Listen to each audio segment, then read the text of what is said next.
네, 애널리스트에게 듣는다 시간입니다. 김동양 NH투자증권 리서치센터 애널리스트와 함께 지주사에 대한 이야기 심도 있게 나눠보도록 하겠습니다. 안녕하십니까? 네, 안녕하세요. 네, 지주사 열풍이 제 기억으로 한 번 몰아닥쳤던 게 한 2003년, 4년? 그러니까 한 20년간 지주사는 우리 국장에서는 외면받고 있었다가, 위원님, 밸류업 프로그램과 함께 약간 주목할까 말까. 제가 보기엔 딱 여기까지인 것 같거든요. 네, 어떻게 지주에서 바라보고 계십니까? 네, 뭐 정확한 지적이시고요. 네. 사실 한 가지만 덧붙이자면 2007년도에도 잠깐 좀 이제 지주사가 그래요? 시장과 함께 좋았던 적이 있었는데요. 네. 뭐 밸류업 덕분에 말씀하신 대로 연초에 기대감이 이제 저평가주로서 상당히 높았습니다만은 이게 선거와 함께 또 굉장히 밸류업 프로그램 전반적으로 침체 분위기였고 네. 그게 다행히 5월 초에 있었던 2차 밸류업 세미나와 함께 이제 시장의 관심이 다시 좀 올라가고 있는데요. 애초에 밸류업 수혜주, 저평가주, 그 기대가 됐던 자동차나 금융업종에 비하면 지주회사는 업종적인 어떤 반등이라기보다는 개별 종목의 뭐 두산이라든가 이런 개별 플레이로서 올라간 정도밖에 없는 것 같습니다. 네. 7월 달에 세제 개편안이 발표가 될 때 네. 그 밸류업 프로그램 관련된 뭐 세제 혜택이 발표될 가능성은 좀 낮은 걸로 보여지긴 그쵸. 하는데요. 아무래도 이제 4분기에 가면 이제 탑티어 기업들 중심으로 해서 많은 기업들이 실제로 밸류업 계획 발표를 할 것이고 또 코리아 밸류업 지수 ETF 발표가 되면서 시장의 관심은 서서히 올라올 거라고 보고 있고요. 지주회사 중에는 밸류업을 할 수 있는 의지와 여력이 있는 종목들 위주로 해서 시장의 관심이 좀 더 몰릴 거라고 봅니다.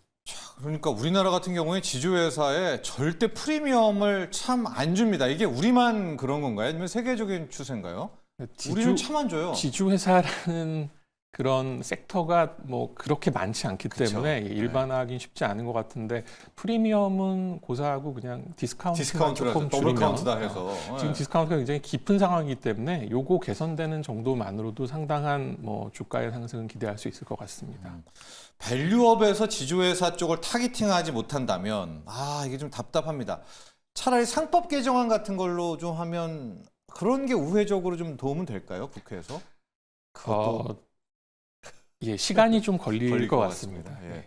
자, 이렇게 지주회사에 대한 참 국장의 지주회사, 애증의 지주회사긴 합니다. 그래도요, 이제 코리아 밸류업 지수 ETF도 나온다고 하고, 밸류업 프로그램도 나온다고 하고, 아직은 모르나 세제 혜택에 또 어떻게 합니까? 22대 국회에서 정말 여야 국회의원들이 힘을 모아서 상법 개정도 이뤄내고 이제 그런 호재들, 장밋빛 전망도 있다라는 점 하면서 하나하나 개별 정보로 들어갈 텐데요. SK그룹의 지주회사 SK입니다. SK가 이것도 뭐 밸류업으로 된 거는 아니고요. 이온으로 된 거죠. SK를 현 시점에서 어떻게 바라봐야 될까요? 이게 뭐 예측하기는 쉽지 않습니다만은 일단 뭐 최종심이 남아있긴 하지만 그 판결이 아주 크게 바뀌지는 않을 것이라고 생각되고 다만 시간은 좀 오래 걸리겠죠. 네. 주가가 갑작스럽게 많이 올랐는데 아마 시장의 기대는 그거 같습니다. 2심 판결문을 보면은 뭐 1.4조를 현금으로 지급하라고 했으니 최태원 회장의 SK 지분이 안 그래도 높지 않은데 이게 좀 낮아지지 않겠느냐. 그래서 혹시라도 어떤 의결권 싸움 같은 것이 있지 않겠느냐 이런 기대감인 것 같은데요. 사실 요거는 그렇게 가능성이 높지는 않다라고 생각이 됩니다. 그렇죠. 예. 왜냐하면 최태원 회장이 뭐 SK 실트론이라든가 다른 자산이 있어서 그 유동화가 먼저 될 것이고요. 뭐 2심대로만 간다고 하더라도 그리고 뭐 담보대출을 통해서 SK 지분을 줄이는 일은 사실 가능성이 좀 낮을 거라고 생각이 되고 판결 취지에 35%를 분할을 하라. 그러면 최태원 회장이 지금 18% 보유하고 있는 SK 지분을 예를 들어서 최대한 그대로 따라서 뭐 6% 정도 간다고 하더라도 여전히 특수관계인 지분이 한 19% 정도 그리고 자사주가 또 25% 있기 때문에 노관장하고 어떤 뭐 지분 경쟁한다 뭐 이거는 사실 가능성이 굉장히 낮은 수준이라고 생각이 됩니다. M&A 뭐 재료는 빼자. 네. 예.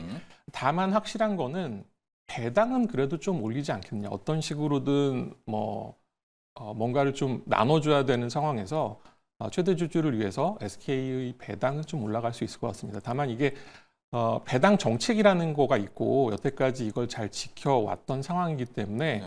급작스럽게 많이 올리기는 쉽지는 않아 보이고요. 작년 기준으로 보면은 이제 배당 주당 배당금이 5,000원이었고 배당 수익률이 이제 3%가 좀 안 되는 상황인데 글쎄요 이제 올해부터 시작해서 이게 이제 길게 배당이 조금 늘어나는 모습 뭐 요 네. 정도는 생각해 볼 수 있고 여러 가지 뉴스가 나옴에 따라서 변동성은 커지겠지만 시장에서 기대하는 그런 극단적인 방향으로 가기는 쉽지 않다 이렇게 보고 있습니다. 아, 극단적 배당도 아니에요. 근데 시장에서 어떻게 생각하냐면 최태원 회장도 돈이 궁할 것 아니냐. 그러면 현금을 땡길 수 있는 곳은 SK, 주 SK에서 현금 배당 늘릴 수밖에 없다. 근데 이런 구조의 로직은 좀 타당할 것 같기도 한데 아닌가요? 맞는 말씀이기도 네. 한데 이게 뭐 최태원 회장 지분이 그래봤자 18%밖에 네. 되지 않고 또 이제 배당을 받더라도 세금을 또 상당히 많이 내셔야 되기 때문에 그런 상황에서는 일종의 효율성이 좀 떨어진다. 그러니까 어쩔 수 없이 배당을 늘리는 방법을 쓰긴 하겠지만 네. 이걸 극단적으로 늘린다고 해서 아주 크게 도움이 되지는 또 않을 것이다. 또 SK그룹의 그 상황도 좀 생각을 해야 될 거고요.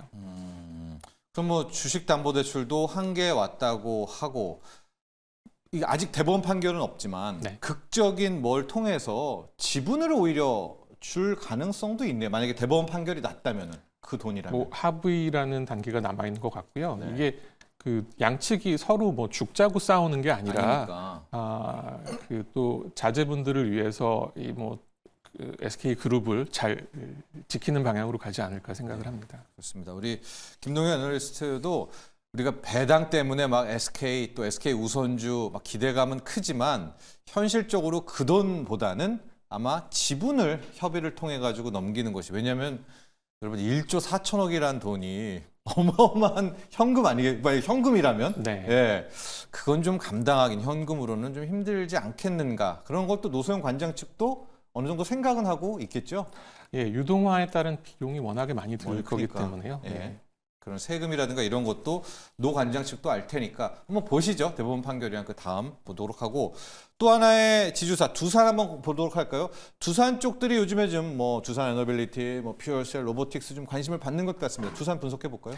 예, 지주회사 두산에 대해서도 국내 투자자들 관심이 상당히 높은데요. 이유는 크게 두 가지로 볼 수 있습니다. 먼저 자체 사업에 대한 성장 기대감인데요. 이 2020년부터 22년까지 그룹 뭐 유동성 위기 때 사업이라든가 사업부를 많이 팔았죠. 그래서 두산의 자체 사업은 사실상 전자 부문 하나가 있는 셈인데요. 네. 여기서 만드는 게 PCB의 원재료가 되는 CCL, 동박 적층판이라는 거를 만듭니다. 전방 산업은 모바일 기기하고 반도체 이 두 가지가 큰데 반도체가 지난 한 1, 2년 동안 업황이 되게 좋지 않았죠. 그래서 여기에 맞물려서 두산의 전자부문 실적도 좋지 않았었는데 이게 이제 올해부터 좀 돌아서면서 하반기서부터는 특히나 엔비디아향 신제품이 나가게 되면 매출이라든가 이익 성장이 상당히 클 수 있다. 그리고 그렇게 되면은 이 밸류에이션 때 적용할 수 있는 배수도 레벨업이 될 수 있다. 이런 기대감이 있는 게 한 가지가 있고요. 네. 또 한 가지는 밸류업하고도 연결되는 부분인데 밸류업 의지와 여력이 중요하다고 말씀드렸는데 돈이 들어올 수 있습니다. 보유하고 있는 두산 로보틱스 무려 68%를 보유하고 있고 이제 10월 초가 되면 절반이 보호 예수가 풀리게 됩니다. 그래서 절대적인 지배력이라고 볼 수 있는 50%를 초과하는 한 20% 가까운 지분은 처분을 하지 않겠느냐. 그렇게 되면 한 1조 원 정도의 현금이 들어올 수 있고 네. 그 돈을 가지고 M&A를 포함한 사업 포트폴리오 성장 그리고 주주 환원 강화에 재원으로 쓸 수 있다. 요게 이제 기대감인 것 같습니다. 그럼 로보틱스는 조심해야 되겠네요. 로보틱스 물량이 나오잖아요. 예, 그래서 네. 안 그래도 이제 7월 말부터 내부자 거래 사전 공시 제도라는 게 시작이 돼서 네. 10% 이상 대주주가 이제 처분하기 최소 한 달 전에 맞습니다. 공시를 하게 돼 있습니다. 그래서 아마 이전처럼 뭐 예를 들어서 장 끝나고 블록딜이 뭐 10% 할인으로 나온다. 뭐 이런 정도의 아주 급한 변화보다는 한 달 동안에 좀 장기적인 가격 조정이 일어날 수 있다라고 보고 있습니다. 알겠습니다. 자, 두산 지주회사, 두산 자체 사업 포인트들 좋고 또 보유하고 있는 두산 로보틱스 자금 뭐 50% 이상 되는 건 나머지 팔 것 같지만 두산 로보틱스는 물량 나오는 그런 것도 함께 체크를 하시기 바랍니다. 여기까지 하도록 하겠습니다. 김동양 NH투자증권 리서치센터 애널리스트와 함께 지주회사 분석해봤습니다. 오늘 감사합니다. 네, 감사합니다.